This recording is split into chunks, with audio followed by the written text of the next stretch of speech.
Good afternoon बच्चों, मैं आपका स्वागत करता हूं अपने पढ़ाई लिखाई यूट्यूब चैनल पे। और जैसा कि कल हमने थोड़ा सा डिस्काउंट डिस्कस भी किया था, तो पार्ट 1 था, सारा जो बेस था वो हमने सब डिस्कस कर दिया था। और अब चलेंगे थोड़े से एडवांस पार्ट में, क्वेश्चन करेंगे डिस्काउंट के, कैसे कैसे क्वेश्चन आते हैं। मैंने आपको सिखाया था कि अगर 2 सक्सेसिव डिस्काउंट दिए होते हैं तो उनका समतुल्य बट्टा, टोटल बट्टा कैसे निकालते हैं, 2 का कैसे निकालते हैं, 3 के कैसे निकालते हैं।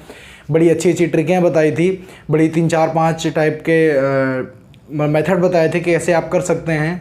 और अब चलते हैं, जो हमारा पहला क्वेश्चन लेते हैं। पहला क्वेश्चन मैंने ऑलरेडी लिख रखा है, वो क्या है जरा देखिए, ध्यान दीजिए। कह रहा है कि निम्न में से कौन सी श्रेणी सबसे ज़्यादा बट्टा देगी। मतलब 2 सक्सेसिव श्रेणी है और आपको देख के ऐसे बताना है कि कौन सी श्रेणी सबसे ज़्यादा बट्टा देगी। अगर अब आपसे अगर हम कहते हैं, अगर आप करने के लिए बैठोगे कैसे करोगे। मान लिया एमआरपी क्या है, एमआरपी मान लिया 100, अगर पहले वाले को चेक करना है, इससे कह दिया 12% बट्टा दे दिया, तो 12%, 100 का 12% 12 होता है, मतलब कितना बता 88 बचा। फिर 88 का कितना दे दिया, 9% दे दिया। ऐसे करेंगे, अब 88 का 9 निकालेंगे तो बहुत ज़्यादा टाइम लगेगा और आप आंसर तक नहीं पहुँच पाओगे। ठीक है, तो देखो करते कैसे हैं, इसमें देखना क्या होता है। देखो सबसे पहले ये देखो कि क्या दोनों को ऐड करने से कितना आ रहा है। दोनों को ऐड किया कितना आ रहा है, तो 12 और 9 को ऐड किया कितना आएगा बताओ, 21 आ गया। 10 को ऐड किया 20 आ गया। 15 को इसको 17 आ गया, और ये भी 17 आ गया। तो इसमें इन टाइप के क्वेश्चन में 2 चीज़ें बड़ी सी कॉमन है। सबसे पहली बात आपको ये देखना है कि क्या जोड़ने से सारी डिजिट बराबर तो नहीं आ रही हैं, क्या जोड़ने थे सबके सम बराबर तो नहीं आ रहे हैं। तो आपको पता चला कि बिल्कुल बराबर नहीं आ रहे हैं, जोड़ने से सबके योगफल बराबर नहीं आ रहे हैं। अगर नहीं आ रहे हैं तो बड़ी छोटी सी ट्रिक होती है कि जिन दो को जोड़ने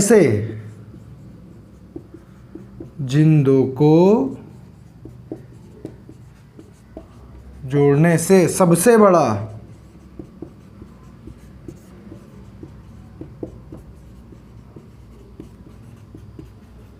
योग आएगा,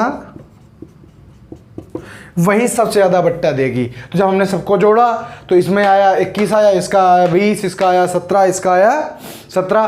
तो देखो सबसे ज़्यादा जोड़ने से किसका आ रहा है, सबसे ज़्यादा जोड़ने से आ रहा है किसका, 21 का। तो इसलिए 21 ही सबसे ज़्यादा डिस्काउंट देगा। और अगर आपको विश्वास नहीं होता है तो करके आप देखिएगा, 100 में करके देखना, तो जब इसका डिस्काउंट आएगा सबसे ज़्यादा आएगा और इन सब का सबसे कम आएगा।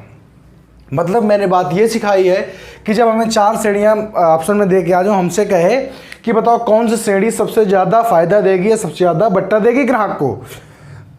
बात समझ में आ गई। तो करोगे क्या, अगर इनको दोनों को जोड़ा, अगर सबका अगर योगफल बराबर नहीं है तो क्या कर देना है, जो सम सबसे बड़ा होगा वही श्रेणी सबसे ज़्यादा हमको बट्टा दे के जाएगी। पहला क्वेश्चन हो गया। अब देखो अगर सम बराबर हो तब कैसे करेंगे, बात समझ में ये वाली आ गई। सम बराबर नहीं तो कैसे करेंगे। अब देखो सम बराबर होगा तो कैसे करेंगे।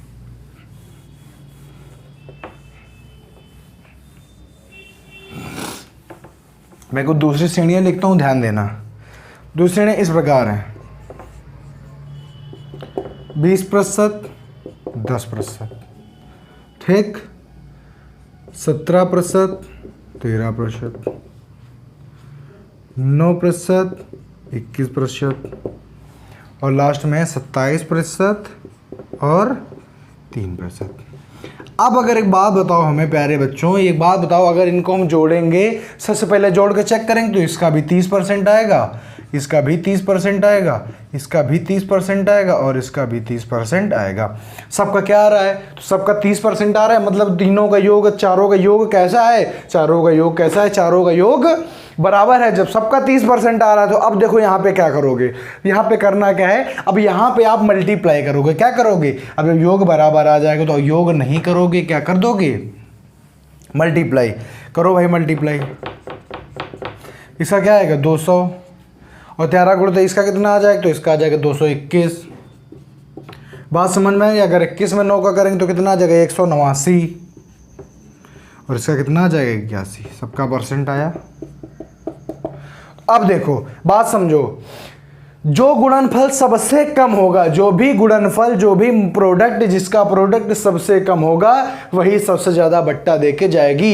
ये आपको नहीं देखना है कि इधर 27 है इधर 20 है, ये कुछ नहीं देखना है। जिसका प्रोडक्ट सबसे ज़्यादा आएगा वही सबसे ज़्यादा, सबसे कम आएगा वही सबसे ज़्यादा बट्टा देके जाएगी। तो इसलिए आपको ये याद रखना है कि जिसका गुणनफल सबसे ज़्यादा आएगा वो जिसका गुणनफल सबसे कम आएगा वही सबसे ज़्यादा छूट दे के जाएगी। तो इस 2 टाइप के सवाल पूछे जाते हैं, कभी जब उनका सम बराबर हो और जब सम बराबर ना हो। अगर बराबर ना हो तो आप जानते हैं सबसे बड़ा वाला सबसे ज़्यादा बट्टा दे के जाएगी, और अगर बराबर हो तो क्या करेंगे, मल्टीप्लाई करेंगे। जब गुणा करेंगे तो सबसे कम जो आएगा गुणा वही सबसे ज़्यादा बट्टा दे के जाएगी। बात समझ में आ गई? चलो अच्छी बात है। अब देखो आगे,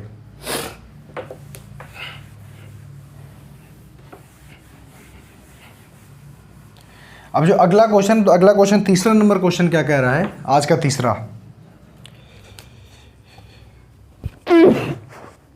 आज का तीसरा क्वेश्चन कह रहा है कि एक वस्तु का अंकित मूल्य 5,000 रुपये है और वह उसे 4,000 रुपये में बेचता है तो प्रतिशत बट्टा बताओ। बड़ा छोटा सा क्वेश्चन है। एमआरपी क्या है? एमआरपी है 5,000 रुपये। बात समझ में आ गई। और कह रहा है कि उसमें उसको बट्टा उसे 4,000 में बेचता है, मतलब एसपी कितना है? 4,000 है। तो बट्टा कैसे निकालोगे बताओ भाई? बट्टा निकालने के लिए, डिस्काउंट निकालने के लिए क्या करोगे? एमआरपी माइनस एसपी कितना आ जाएगा? 1,000 रुपये आ जाएगा। 1,000 रुपये बट्टा आ गया। बट्टा कितना है? 1,000% निकालना। 1,000 किस में मिलता है? बट्टा मैंने बताया था हमेशा किस में मिलता है? एमआरपी में मिलता है। 5,000 उड़ते 100, 20% का क्या मिल जाएगा? 20% का उसको क्या मिलेगा? उसको 20% का डिस्काउंट मिल जाएगा। बात समझ में आ गई कि नहीं आ गई? उसको कितना डिस्काउंट मिलेगा? तो भैया उसको डिस्काउंट मिलेगा 20% का डिस्काउंट मिल जाएगा। ठीक है, चलो अब आगे देखो। छोटे छोटे क्वेश्चन है, तो जो बेस की शुरुआत होती है आप जानते हैं छोटे छोटे क्वेश्चन से होती है, उसके बाद फिर एडवांस लेवल में पहुंचा जाता है। ठीक है, देखो अगला क्वेश्चन। अगला कह रहा है किसी वस्तु को 4,000 में बेचने पर एसपी कितना है? 4,000 में बेचने पर डिस्काउंट कितना होता है? 1,000 का होता है। तो कह रहा है तो बट्टे की दर ज्ञात कीजिए। तो सबसे पहले बट्टे की दर ज्ञात करने के लिए क्या होता है? डिस्काउंट बटे एमआरपी गुणते 100, यही तो करोगे तभी तो परसेंटेज आएगी। बट्टे की दर का मतलब है कितना परसेंट हमें उसमें बट्टा मिला। सबसे पहले एमआरपी निकालो। एमआरपी क्या होता है? एसपी इंटू डी, मतलब सेलिंग प्राइस, विक्रय मूल्य धन बट्टा। तो कितना हो जाएगा? 5,000 हो जाएगा। 1,000 बट्टा है, 5,000 उसका क्रय मूल्य है, गुणते 100, कट कर दो।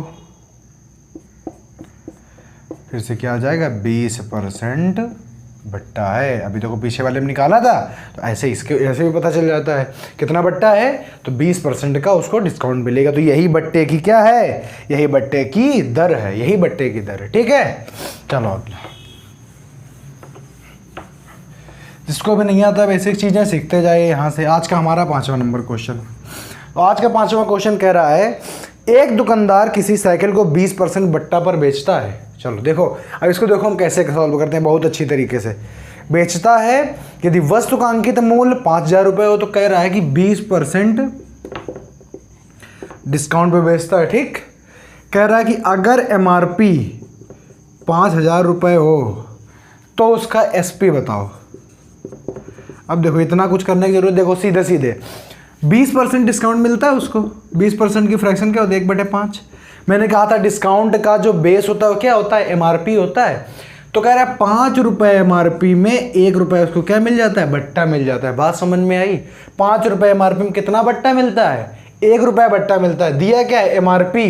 हमारे हिसाब से एमआरपी 5 यूनिट, सवाल के हिसाब से 5,000, तो 1 बराबर 1,000। तो बताओ बात समझ में आई? तो डिस्काउंट कितना हो जाएगा? 1 का 1,000 नहीं हो जाएगा? बताओ बात समझ में आ गई कि नहीं आ गई? यहाँ पे 1 ही तो बट्टा मिला था और 5 था। क्या था? 5 था हमारा अंकित मूल्य। सवाल के हिसाब से अंकित मूल्य 5,000 तो हमने 1 यूनिट निकाल लिया, तो 1,000 आ गया। बट्टा आ गया 1,000। तो बताओ सेलिंग प्राइस कितना आ जाएगा? तो सीधे 5,000 में अगर 1,000 बट्टा घटा दें तो तुरंत नहीं पता चल जाएगा कितने हज़ार रुपये में बेचा? तो ये रुपए आंसर आ जाएगा। बात समझ में आ गई कि अगर आपको डिस्काउंट अगर परसेंटेज में दिया तो आप वहाँ से सीधे फाइंड भी कर सकते हो। कैसे? यहाँ से करना हो तो यहाँ से कर लो। देखो 5 नोट में 5000 तो एक ही नोट पर 1000, तो ये कितना हो गया, ये 5000 हो गया हमारा MRP, और बट्टा कितना हो गया 1000। तो बताओ कितने में बेचा होगा, 5000 की चीज़ थी, 1000 में 1000 रुपये नहीं लिए, कितने लिए, तो भैया 4000 रुपये लिए। यहीं से सीधे सीधे आंसर आ जाता। बात समझ में आई, बस आपको समझना है, इससे करोगे आपका और क्विकली आंसर आएगा, आपको पूरा करना नहीं पड़ेगा। बात समझ में आ गई, ये वाली चीज़ समझ आ जानी चाहिए। नीचे मैं बार बार आपको बता चुका हूँ, नीचे वाली होती है मूल संख्या, प्रिंसिपल नंबर। अगर यहीं पे अगर लाभ हुआ होता, अगर प्रतिशत लाभ हुआ होता, तो प्रतिशत लाभ किस पे नापा जाता है, सॉरी किस पे मिलता है, तो मिलता है क्रय मूल्य पे। तो नीचे वाला क्या हो जाता है, क्रय मूल्य, CP हो जाता, कॉस्ट प्राइस हो जाता, ऊपर वाला लाभ हो जाता। बात समझ में आ गई, तो इस हिसाब से ऐसे, तो ये आंसर आप ऐसे भी टैकल कर सकते हो। चलो आगे, 6वां नंबर क्वेश्चन। 6वां नंबर कह रहा है कि दुकानदार साइकिल पर 10% बट्टा देता है, यदि वह साइकिल को इतने रुपए में बेचता है तो अंकित मूल्य बताओ। बट्टा कितना देता है 10%, बेचता कितने में है 6300 रुपये में, तो MRP बताना है। कैसे करोगे, देखो बट्टा कितना है, तो आपने देखा कि 10% बट्टा है, 10% की फ्रैक्शन क्या होती है 1/10। तो कह रहा है कि अंकित मूल्य कितना था 10, बट्टा कितना दिया 1, तो कितने रुपए लिए भाई 10 रुपये टोटल उसका अंकित मूल्य था, उसने 1 रुपया बट्टे दे दिया, तो क्रय मूल्य कितना आया, तो 9 ही तो आया।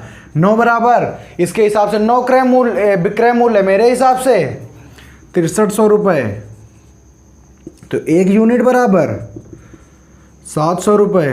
तो बताओ क्या पूछ रहा है, अंकित मूल्य यही तो है, तो बस क्या हो जाएगा 700 गुणते 10 बराबर 7000 रुपये, क्या हो जाएगा इसका अंकित मूल्य हो जाएगा। अरे ऐसे नहीं करना, दूसरी स्टाइल से करो। डिस्काउंट दिया गया है, SP दिया गया है, निकालना क्या है, निकालना है आपको किसका, आपको निकालना है MRP।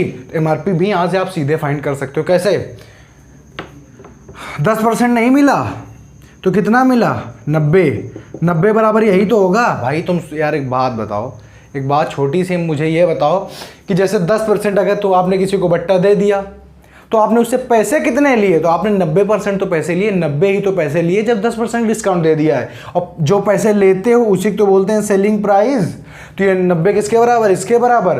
तो अगर आपको डिस्काउंट निकालना, MRP क्या होता है, पूरा MRP होता है 100, तो अगर 90 तो क्या हो जाएगा, तो हो जाएगा 6300 गुणते 100/90, काटो 7 बढ़ जाएगा, ये देखो 7000, तब भी आंसर आएगा। बात समझ में, लेकिन ऐसे करोगे तो आपको बहुत आसानी होगी, आपको समझने में बहुत ज़्यादा ईजिली, आप बहुत ज़्यादा सवाल में आप बहुत जल्दी अपने पहुंच जाओगे, इसलिए मैं ये चीज़ें आपको करवा रहा हूँ। बात समझ में आ गई, बाकी आप किसी भी तरीके से सवाल तक पहुँच सकते हो, उससे कोई प्रॉब्लम नहीं है मुझे, लेकिन मेरा काम है कि आपको सरल तरीका बताना, ताकि आप जल्दी से क्वेश्चन को क्या करो कर ले जाओ, ठीक है। बाकी आपका जैसा मन है आप वैसा करिए, ठीक। देखो 7वां नंबर क्वेश्चन क्या कह रहा है,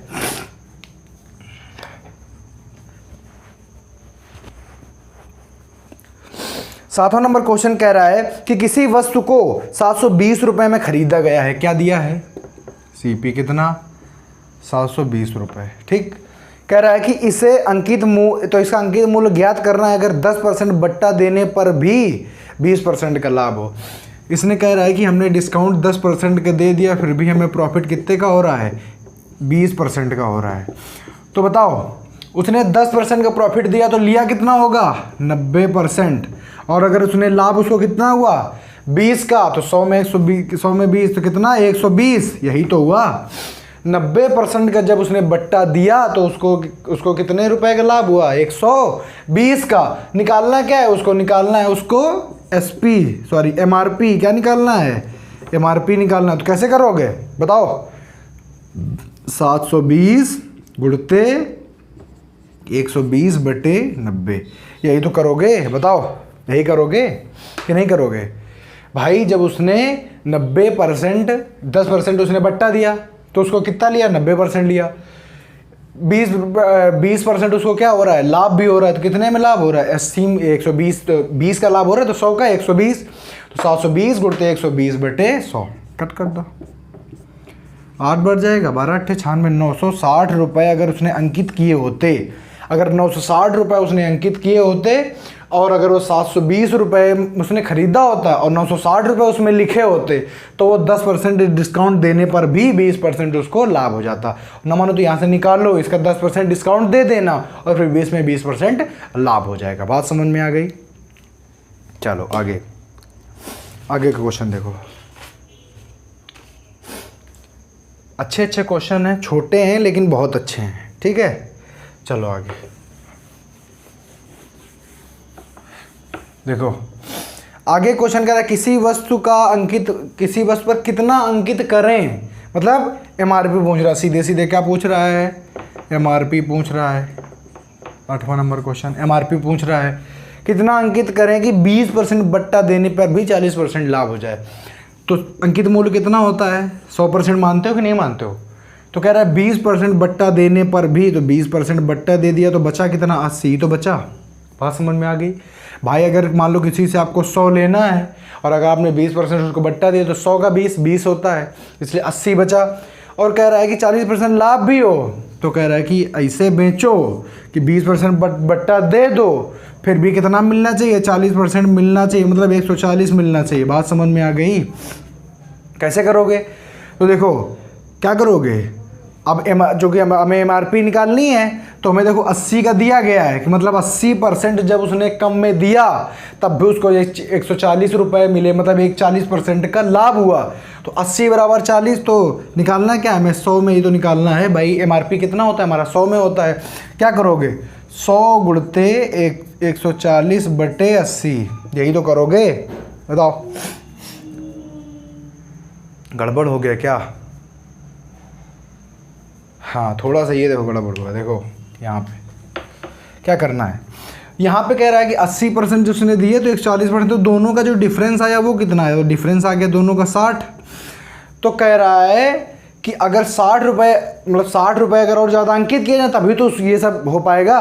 तो कह रहा है 60 बटे 80 और गुणते 100, कट गया। और काट के कितना आ जाएगा? आ जाएगा आपका, हाँ सही है, कट जाएगा तो आपका कितना आ जाएगा? आपका आ जाएगा 75%। काटो यहाँ से 4, ये 5, 15 बना 75%। बात समझ में आ गई? अगर 75% वो अगर बढ़ा के अंकित करे, कितना अधिक अंकित करे कि 20% बट्टा देने पर भी 40% का उसको लाभ हो जाए, तो इतना करना पड़ेगा। एमआरपी नहीं पूछा गया, पूछा गया था कितने % बढ़ा के एमआरपी ऐड करे, लिखे कि ये चीज़ें हो जाएं, ठीक है। अब देखो अगला कह रहा है, 9वां नंबर क्वेश्चन है, ध्यान से देखना। कह रहा है कि किसी वस्तु के अंकित मूल्य पर ग्राहक को 10% बट्टा दिया जाता है, ठीक। फिर कह रहा है और ग्राहक को वस्तु को 36 रुपये कम में खरीद लिया। मतलब मेरा कहने का ये है कि अगर किसी को उसने 10% का बट्टा दिया तो कह रहा है ग्राहक ने 36 रुपये कम में खरीद लिया। मतलब क्या कहने का है? मतलब है कि 10% बट्टा दिया तो ग्राहक ने उस वस्तु को 36 रुपये में खरीद लिया। एक बात बताओ, अगर हम कहते हैं कि हमने तुमको 10 रुपये में 2 रुपये की छूट दी और तुमने 8 रुपये में वो चीज़ खरीद ली, मतलब क्या है? मतलब ये है कि पहले वो चीज़ 100 रुपये की थी, समझ रहे हो? पहले 100 रुपये की थी, लेकिन दुकानदार ने कहा कि चलिए 10% या 10 रुपये का हम आपको बट्टा देते हैं, मतलब हम आपको ये चीज़ 90% में दे देंगे या 90 रुपये में दे देंगे। तो कहता है कि उसने उस वस्तु को 36 रुपये में खरीद लिया। तो एक बात बताओ, जब उसने छूट दे दी तो उसने 36 रुपये दिए होंगे, तभी तो ये विक्रय मूल्य में चीज़ खरीदी होगी। टोटल था कितना? 100%। तो उसने कहा कि 10% अगर हम आपको छूट दे देंगे तो अगर आप मुझे 36 दे दोगे तो चीज़ आपकी हो जाएगी, मतलब 90% ही तो 36 है। बात समझ में आ गई? 1% बराबर 36 बटे 90। और अगर बात करें एमआरपी की तो एमआरपी होता है कितने में? 100 में। 36 बटे 90 गुणते 100, कट हो गया, 9 को 36। तो वो चीज़ कितने में थी? 40 रुपये में थी। 40 रुपये में उसने 10% उसको डिस्काउंट दिया तो कितने में ले आया? 36 रुपये में ले आया। बात समझ में आ गई? तो इसमें 2 टाइप के क्वेश्चन आते हैं। अगर यहीं पे कह दिया जाता, दूसरा ही देखो भाषा कैसे आती कि एक वस्तु किसी अंकित, चलो करवा ही देते हैं। देखो इसी भाषा बनाते हैं क्वेश्चन नहीं है। किसी वस्तु के अंकित मूल्य पर किसी ग्राहक को 10% बट्टा दिया जाता है तो ग्राहक किसी वस्तु को 45 रुपए में खरीद लेता है। तो एक बात बताओ, ग्राहक को देने कितने थे? 100% पैसे, लेकिन दुकानदार ने कहा कि भैया हम आपको 10% का बट्टा देते हैं। कहता है कि अगर 10% का बट्टा देते हैं मतलब उससे कितना लेगा वो? 90% तो लेगा या 90 ही तो लेगा। बताओ, 100 रुपये टोटल लेता था, 10% का बट्टा दे दिया मतलब कितने रुपए लेगा? 90 रुपये लेगा, क्योंकि 100 का 10% कितना होता है? 10। तो कह रहा है कि अगर आप 90 दोगी दुकानदार के हिसाब से तो आपको मैं चीज़ 45 दे दूंगा। मतलब जो 45 रुपए हैं वो 90% के तो बराबर है, 90 यूनिट के तो बराबर है। बात समझ में आ गई? ग्राहक को इतने रुपए में चीज़ दे देता है, ये बोले या बोले कि ग्राहक वो चीज़ उतने रुपए में ले लेता है, बात वही है। और फिर कह रहा है कि क्या बताओ? MRP बताओ। तो अब अगर 1 यूनिट इसका निकाल लोगे, यहां पे देखो यूनिट लिखो, परसेंटेज लिखो, कुछ भी लिखो, कोई फर्क नहीं पड़ता है। बात समझ में आ गई? और MRP कितने में होता है? 100%। तो गुणा कितने से कर दोगे? 100 से कर दोगे, कट करो 5, कितना आ जाएगा? 50। तो वो चीज़ थी 50 रुपए की, और अगर आप न मानो तो आप 50 रुपए का 10% निकाल लो और फिर कर देना, तो 45 रुपए में ही वो चीज़ उसको मिल जाएगी। बात समझ में आ गई? तो 2 टाइप से भाषाएं बना सकता है, तो आप उसके लिए तैयार रहिए। ठीक, अब आगे देखेंगे। देखो आगे में 10वां है क्या 11वां है, लेकिन ऑफिशियली 10वां है। देखो आगे 10वां नंबर कह रहा है किसी कमीज तथा पैंट के अंकित मूल्यों का अनुपात। तो एक कमीज और पैंट अंकित मूल्यों का MRP का जो अनुपात है वो 1:2। बात समझ में आ गई? अब देखो कह रहा है कि दुकानदार ने कमीज पर 40% की छूट देता है और दोनों को मिलाकर 30% की छूट देता है, तो पैंट पर कितनी छूट मिली? तो अब देखो हमें छूट काउंट करने के लिए दोनों को क्या करना होगा? डबल जीरो लगा देना होगा। लगा दिया, ठीक है। तो कह रहा है पैंट पे 40% की छूट दे दो, 40% की छूट दे दो, तो 100 का 40 मतलब कितना बचा? 60 CSP, तो इसका 60 ही बचा। सेलिंग प्राइस क्या बटा? इसका 60 बचा। भाई जब आप किसी भी चीज़ पे जब आप डिस्काउंट दे देते हो तो उसके बाद जो मूल्य बचता है वो बिक्री वाला ही तो मूल्य बचता है।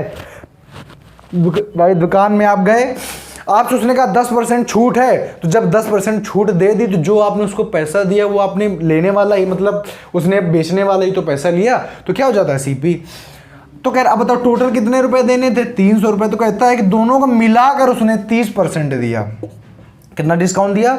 दोनों को मिलाकर उसने 30% डिस्काउंट दिया। मतलब इसमें कितना दिया डिस्काउंट? इसमें दिया 90। बात समझ में आ गई? बात समझ में आई कि नहीं आई? ठीक है, यहाँ 60 गलत लिख दिया, सॉरी। यहाँ पे हमको क्या लिखना? हमें सिर्फ यहाँ पे डिस्काउंट लिखना है। 100 को 40 मतलब इसने यहाँ पे 40 डिस्काउंट दिया और यहाँ पे कितना दिया? टोटल 300 में 90 रुपए दिया। तो कह रहा है यहाँ बताओ कितने प्रतिशत डिस्काउंट उसने दिया? तो बताओ ऐसे तो रहा होगा कि यहाँ पे कुछ प्लस करके ही तो 90 पता चला होगा उसको कि 40 रुपये डिस्काउंट और प्लस रुपये डिस्काउंट बराबर इतना डिस्काउंट। तो उसने कहा कि अगर हम 90 में 40 घटाएं तो एक डिस्काउंट कितना आएगा? 50 रुपये डिस्काउंट आएगा। 50 डिस्काउंट आएगा, ना कि परसेंटेज आएगा। तो परसेंटेज कैसे निकालोगे?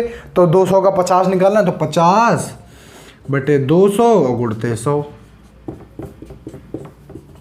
कितना आ जाएगा? 25%। मतलब इसका डिस्काउंट कितना आ गया? 25%। तो बताओ पैंट पे कितना डिस्काउंट मिला? तो अगर पैंट पे वो 25% डिस्काउंट देगा तो टोटल डिस्काउंट उसको 30% देना पड़ेगा। बात समझ में आ गई? बात समझ में आ गई कि नहीं आ गई? तो ये वाला क्वेश्चन बहुत अच्छा क्वेश्चन है, ध्यान नहीं दोगे तो गलत कर दोगे। ठीक है, दोबारा से एक बार फिर से रिपीट करता हूँ। 1:2 था, मैंने 2 जीरो लगा लिए क्योंकि हमें अनुपात से उसको क्या करना था? हमें जो परसेंटेज से उसको सॉल्व करना था। कह रहा 100 का 40% पैंट कमीज पे 40% कितना होता है? 40 रुपये बट्टा दिया। टोटल में 30% बट्टा 90 रुपये बट्टा दिया। तो यहाँ पे कितना दिया? 50, लेकिन 50 रुपये बट्टा दिया। तो लेकिन परसेंटेज में कितना बना? 50 बटे 200 गुणते 100, तो 25% टोटल में उसने बट्टा दिया। पैंट का बट्टा कितना आया? 25% आया। बात समझ में आ गई? चलो अब आगे करते हैं। आगे क्वेश्चन कह रहा है कि कोई दुकानदार किसी कूलर बेचते समय उसके अंकित मूल्य पर 10% की छूट देता है। ठीक है, कितने की छूट देता है? 10% का डिस्काउंट देता है कूलर बेचते समय। और कह रहा है कि यदि वह 20% की छूट देता, कितने की देता? 20% की। अगर वह 20% की छूट देता तो उसके द्वारा कमाए गए लाभ पर 40% कम मिलता। तो अंकित मूल्य बताओ। अच्छा एक बात बताओ, जैसे हम आपको 2 रुपए की छूट दे रहे हैं तो मुझे 10 रुपए में 8 रुपए मिल रहा है, ठीक है। तो मान लिया कि 6 रुपए में हमने चीज़ खरीदी, उसमें 10 अंकित किया था, 2 रुपए आपको छूट दे दी, तो मुझे 2 रुपए बच जाएंगे कि नहीं बच जाएंगे? भाई मैंने आपको 8 की बेची तो मुझे 2 बच गए। लेकिन अगर मैं आपको 4 रुपए की छूट देने लगूं तो यही जो 2 रुपए बच रहे थे यही मुझे नहीं बचेंगे। ऐसे कह रहा है कि जब 10% की छूट देता है तो उसको कुछ लाभ होता होगा, लेकिन जब 20 की छूट देने लगता है तो 40 रुपए जो उसको बचते थे वो नहीं बचते हैं, मतलब इनका डिफरेंस ही तो 40 आया। तो जब 10% की छूट नहीं दे रहा था तब 40 रुपए बच रहे थे, तो 10% बराबर 40 रुपए, यही तो हो जाएगा। बात समझ गए? पहले 10 देता था, अब 20 दे रहा है, मतलब 10 ज़्यादा दे रहा है। अगर 10 ज़्यादा दे तो भाई उसको 40 बचते, तो 10% बराबर 40, तो 1% बराबर 4 रुपए। तो अगर बात करें MRP कितने में होता है, MRP होता है हमेशा 100 में, तो 100 बराबर 400 रुपये। तो उसका MRP कितना आ गया? उसका MRP आ गया 400 रुपये। बात समझ में आ गई या नहीं आ गई? बड़ी सिंपल सी बात थी, बस थोड़ा सा दिमाग लगाना था, ठीक। चलो आगे।